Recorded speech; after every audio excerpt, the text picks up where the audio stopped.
When I lost my job, my family said, "You're dead weight. We only help winners." I slept in my car for months, then sold my app to a major tech firm. Guess who called me first?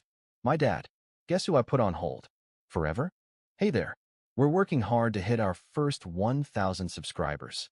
If you love true, emotional stories, hit that subscribe button. It helps more than you know. Now let's get into the story. I was sitting in the kitchen, still in the same dress shirt I'd worn to work that morning, when my dad walked in and tossed a letter onto the table like it was nothing. "Guess that's the end of that," he said without even looking at me. I picked it up. It was the termination letter from my company. Apparently, they'd called the house because I wasn't picking up. My phone had died sometime between pacing in the park and staring at the bus stop like it had answers. I hadn't even made it home yet when they dropped the hammer. I just sat there, reading that one line over and over. Position eliminated due to restructuring. That was it.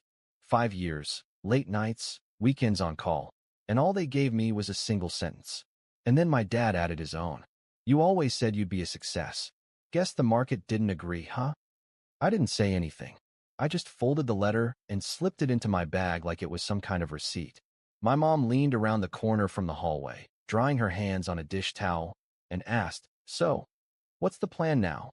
That was her way of saying, "You're not staying here." My brother, Derek, chimed in from the couch. He didn't even pause the game he was playing. "Hey, maybe now you can finally focus on that dumb little app you kept talking about." They all laughed. That's when I realized something. They weren't surprised. They were waiting for this. Like it confirmed something they already believed about me. I told them I just needed a few weeks. Just to sort things out. Update my resume, hit the job boards. I even offered to pitch in with groceries in the meantime. My mom just said, "We only help people who are helping themselves." The next day, I came back from the unemployment office to find my stuff in the garage. Not packed, just dumped. My laptop, charger, one pair of sneakers on top of a box of mismatched socks. I asked if I could at least crash on the couch while I figured things out. My dad looked at me and said, "You're not a kid anymore. It's time to carry your own weight. And right now, you're just dead weight." I swear I didn't even recognize his face when he said it. So I left. Not with a plan. Not with some bold idea of revenge or making it big. Just with a backpack, a laptop, a cracked phone, and the last bit of pride I had. I parked my car in the far corner of a 24-hour gym parking lot. Locked the doors. Pulled my hoodie tight over my head, and just sat there, staring out at the rain tapping on the windshield like it was mocking me. That first night, I didn't sleep. Not because I was scared. I just couldn't stop replaying their words. Deadweight. A few years ago, I built this tiny prototype for a productivity tool, an AI-powered habit builder. Nothing special, but I'd been toying with the code off and on. My old manager said it was cool, but not marketable. I shelved it. That night in the car, though, I pulled out my laptop. Battery at 43%. No Wi-Fi. No coffee. Just the glow of the screen, my fingers freezing, and the code I hadn't touched in 2 years.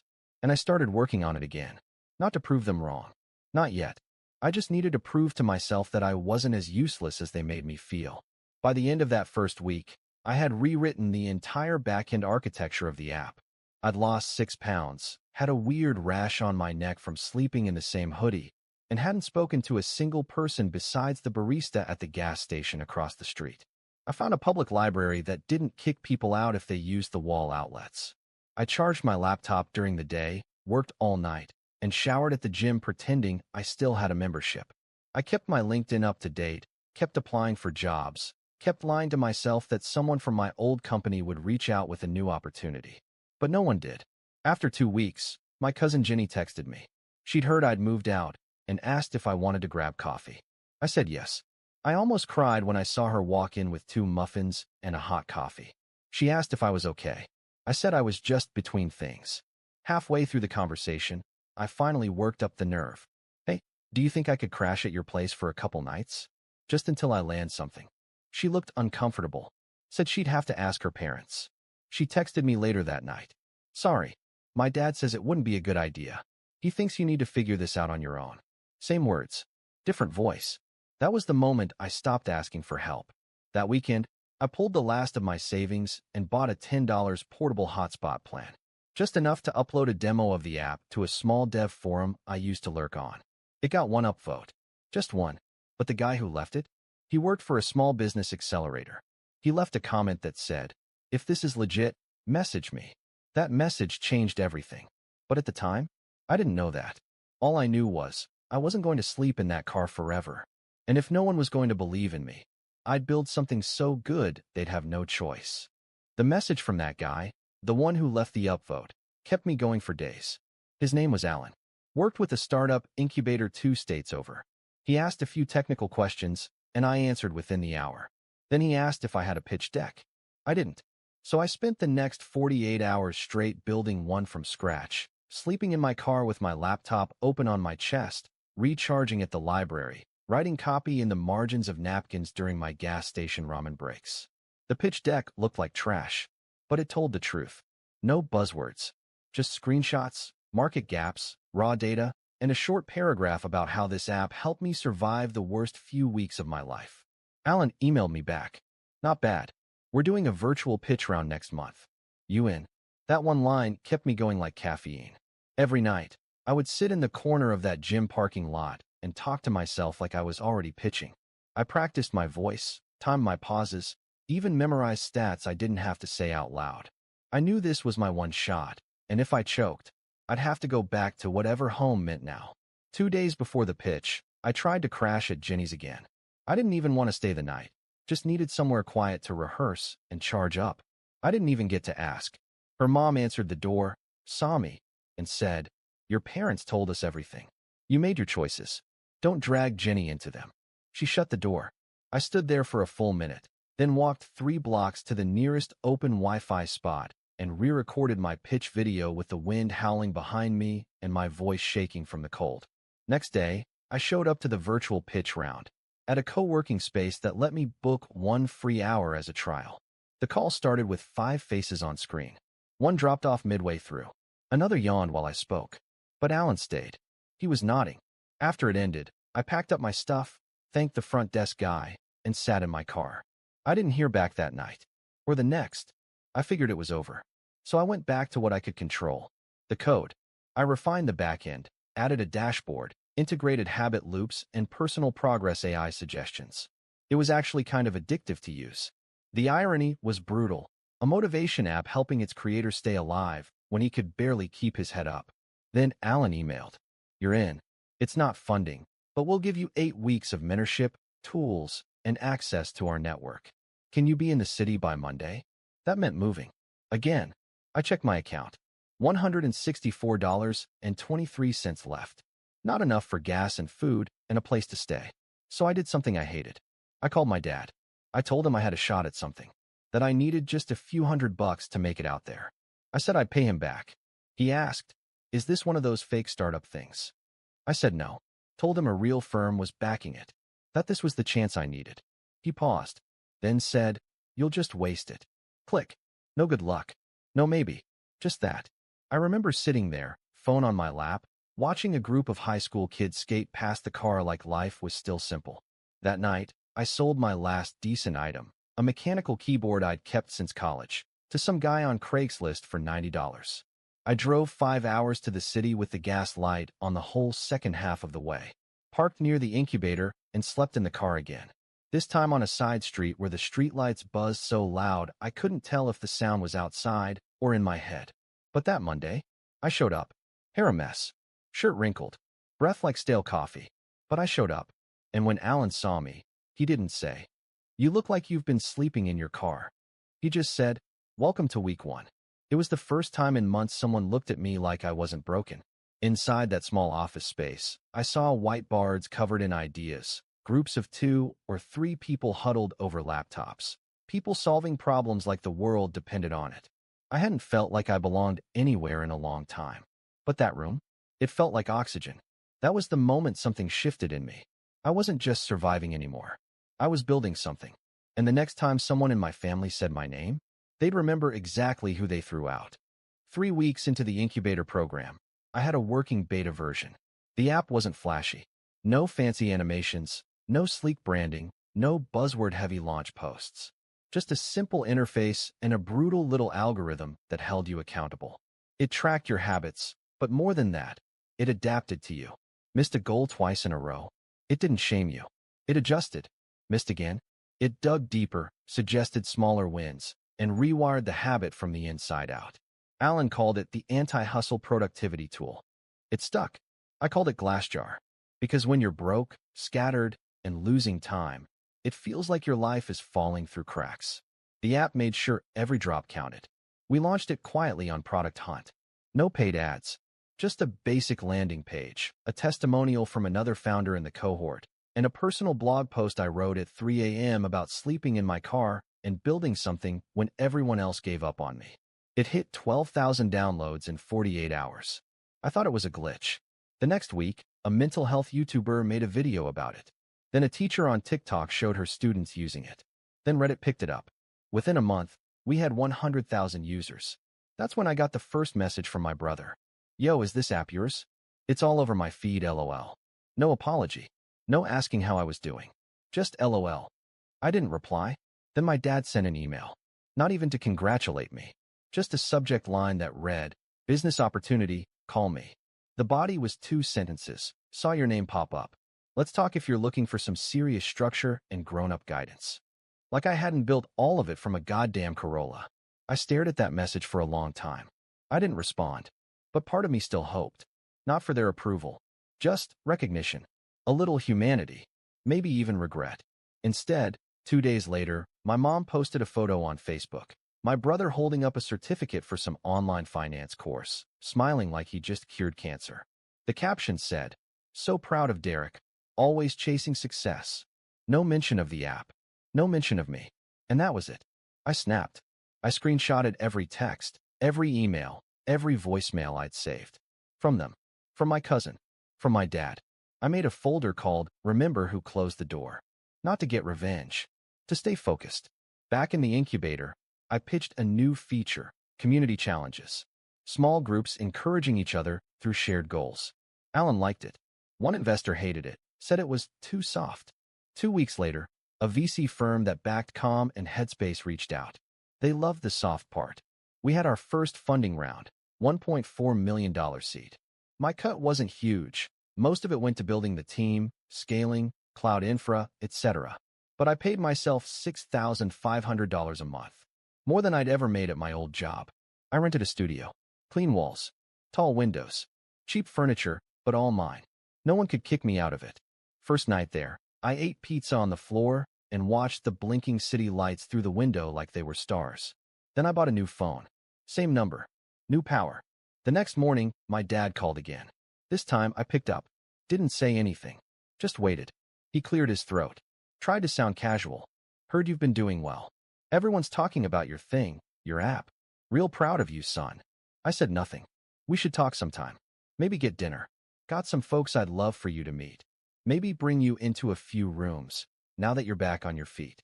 Then he laughed a little and added, "Remember when I told you that the world doesn't wait for anyone? Guess you proved me wrong." Still quiet. And then he said it. "So what do you think?" I finally answered, "Let me call you right back." I never did.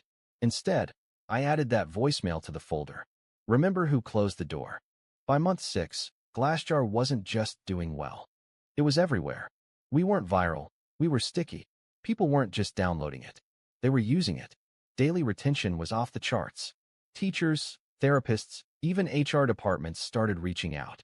A school in Oregon emailed us saying they were using the app in a classroom with at-risk students. One teacher wrote, "They finally feel like they're winning at something."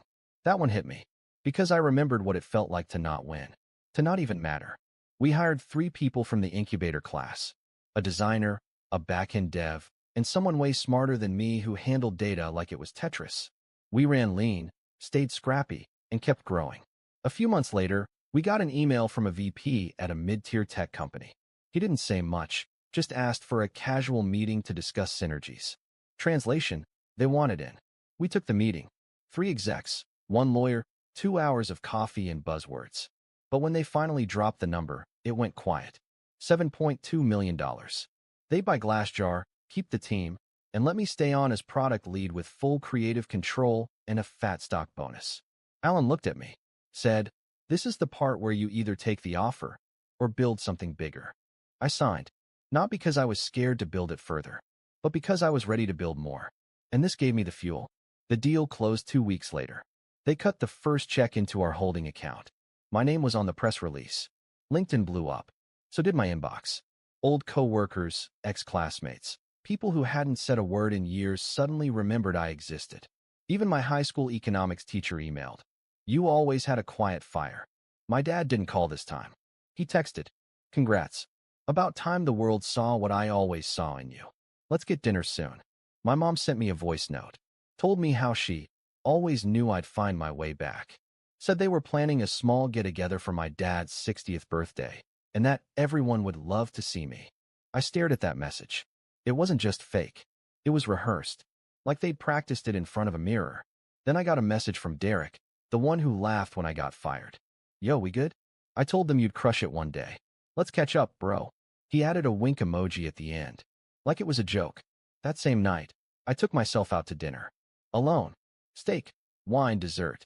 No laptop, no distractions. Just a quiet toast. To the man who got kicked out of his family, slept in a car, coated through exhaustion, and still found his way to the damn table. And then I made a decision. I was going to go to my dad's birthday. But not for him. For me. Because sometimes, the most satisfying revenge is just walking into a room they thought you'd never be in again. The invitation said, formal dinner, family only, no speeches. That last part made me smile. I RSVP'd yes, without a second thought. I wore a charcoal suit. Clean cut, no tie. Subtle flex. The kind of quiet wealth you don't need to announce. Pulled up to the venue in a black electric car I bought 3 days earlier. Not a sports car. Not flashy. Just grown. The restaurant was a private room in a swanky hotel downtown. The kind of place my family used to say was too much for people like us. When I walked in, all eyes turned. My mom stood up first, arms already open like we hadn't spoken in years. My brother came in with a yo and tried to high-five me like we were best friends. My dad stayed seated, sipping from a glass like he was some kind of royalty. Glad you made it, he said, like he wasn't the same man who once threw my bags into the garage like they were trash. Dinner was fake laughs and backhanded compliments. You've really grown into yourself. We always knew you had potential, just needed to push harder. Bet you're glad we were tough on you now, huh? Every sentence had a hook in it. Every word was dipped in self-congratulation. And I smiled, just nodded, played along, until the end of the meal. That's when the waitress brought out the cake. She asked if anyone wanted to say a few words before they lit the candles. The table looked at my dad. He waved her off. But then he looked at me.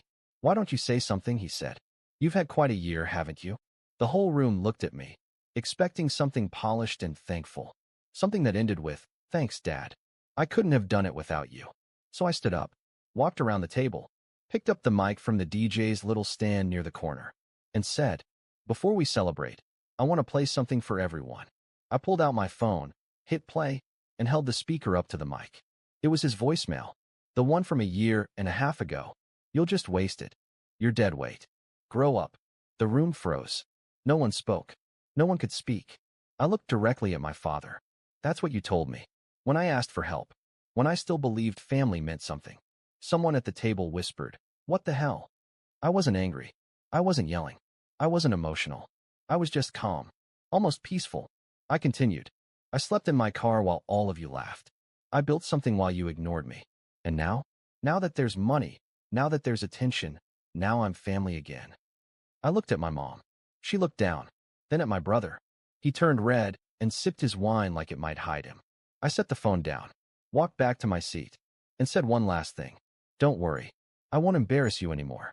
I'm leaving. But just so we're clear, I didn't come back home. I stood, buttoned my jacket, and walked out. No one followed. No one said a word. As I stepped into the cool night air, I felt something leave my chest. Like a pressure valve just released. They never had power over me again. The next morning, I woke up to 17 missed calls.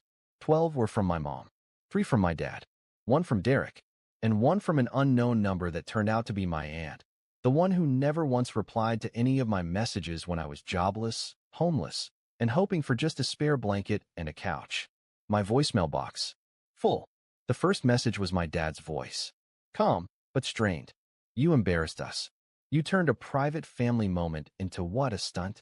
You think that's maturity? You think you're better than us now? Next message, my mom.